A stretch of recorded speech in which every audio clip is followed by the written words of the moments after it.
একজন drug addicted. ঈদের উৎসবে যখন গোটা দেশ আনন্দে মাতোয়ারা, ঠিক তখনই দেশ জুড়ে 120টি সিনেমা হলে দুর্দান্ত দাপটের সঙ্গে চলছে ঢালিউডের মেগাস্টার শাকিব খান অভিনীত বহুল প্রতীক্ষিত সিনেমা বরবাদ। সিনেপ্লেক্স, মাল্টিপ্লেক্স কিংবা মফস্বলের সিঙ্গেল স্ক্রিন, যেখানে চোখ যায় সেখানে হাউসফুল বোর্ডের জয় জয়কার। মুক্তির 6 দিন পেরিয়ে গেলেও বরবাদ দেখার টিকিট যেন সোনার হরিণ।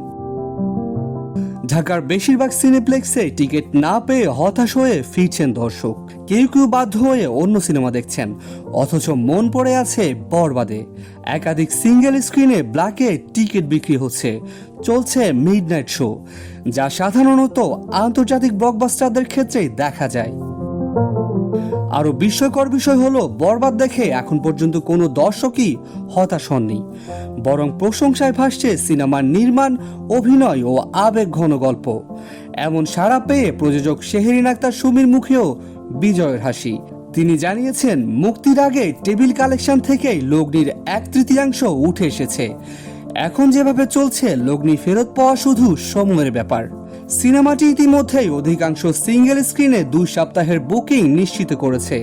অনেক হলে দর্শকদের চাপে নতুন রেন্টাল দিয়ে অতিরিক্ত সপ্তাহ যুক্ত হচ্ছে।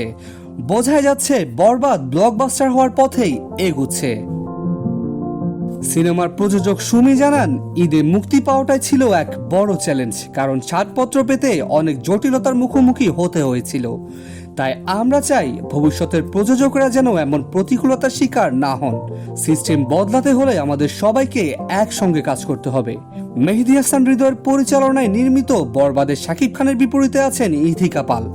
এছাড়াও ছবিতে শক্তিশালী উপস্থিতি নিয়ে আছেন মিশা সওদাগর, ফজলুর রহমান বাবু, শহীদুজ্জামান সেলিম, যিশু সেনগুপ্ত ও শ্যাম ভট্টাচার্য।